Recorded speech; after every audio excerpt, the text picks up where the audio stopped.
This is Fox 17 News. Students should be focusing on the most important job they have, which is learning.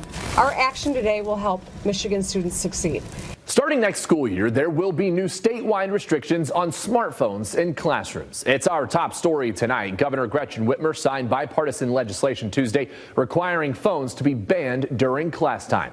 We're talking with West Michigan neighbors on both sides of the issue. Jenison High School principal Michael Leiter and one of the district's math teachers, Ryan Nelson. Also talking with Jason Peterson, a parent. Jason told us phone policies should be handled at the local level. You'll hear from them in just a moment. As far as the new rules, they aren't one size fits all. Districts will have flexibility on how they set up the restrictions, but the goal is the same statewide. Cut distractions, improve focus, and increase student success. We heard from a high school senior on some of those goals just before the governor signed this into law. Michigan is full of amazing young people that have such bright futures.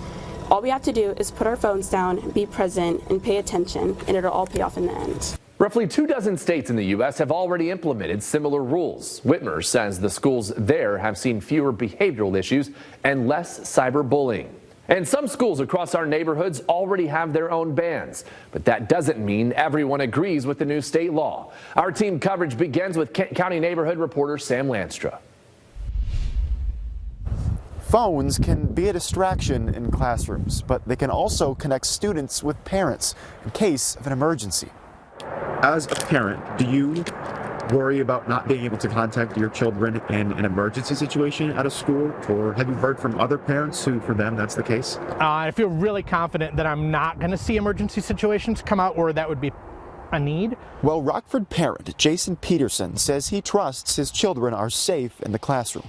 A few people on Facebook told me they'd feel better if students had a device, including a grandmother who said if they ever feel in danger or in need of support, they should be able to contact someone without permission. Notably, the new law does provide exceptions to the cell phone ban, including a requirement that school districts update their emergency plans with protocols for how and when students can use their devices in an emergency. I've seen what Mr. Clark and Dr. Matthews have proposed for Rockford, and I'm pretty satisfied those will be good policies. Tuesday morning, Rockford High School, its freshman center, and Roguewood Elementary were placed into a soft lockdown as the Kent County Sheriff's Office responded to a situation at a nearby house. No one was hurt, and students, according to a release, were not at risk.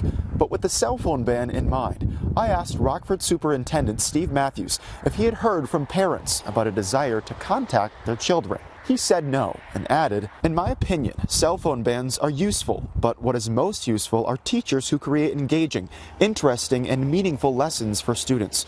When teachers do that, students are not interested in their phones." Right now, there's already a rule at Rockford that says, in general, middle and high schoolers can't use their cell phones in class. I've seen varying degrees to which I think flexibility is good and maybe some benefits even in the classroom. Peterson says it's good to remove distractions, but believes cell phones can be a useful tool, perhaps one that ought to be decided on by those who best know their students. I think I like the principle to be implemented, but I do question on principle whether it should be a state or a more local or even building level issue. For Fox 17 News, I'm Sam Lanstra, your Kent County reporter.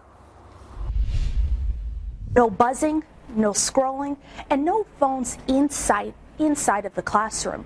At Jenison High School, students have already adapted to a phone-free environment in the classroom.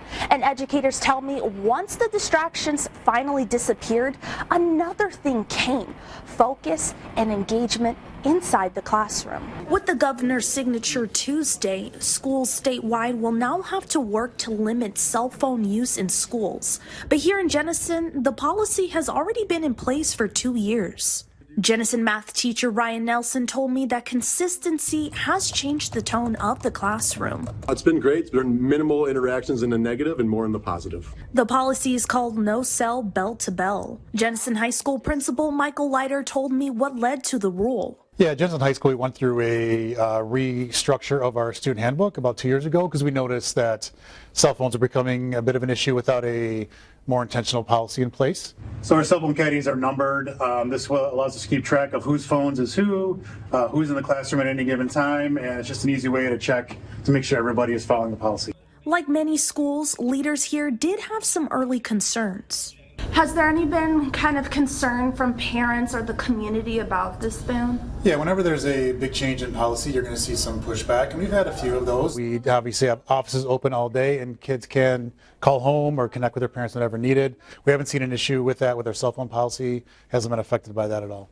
I'm Giselle Valentin, your Jenison reporter, Fox 17 News.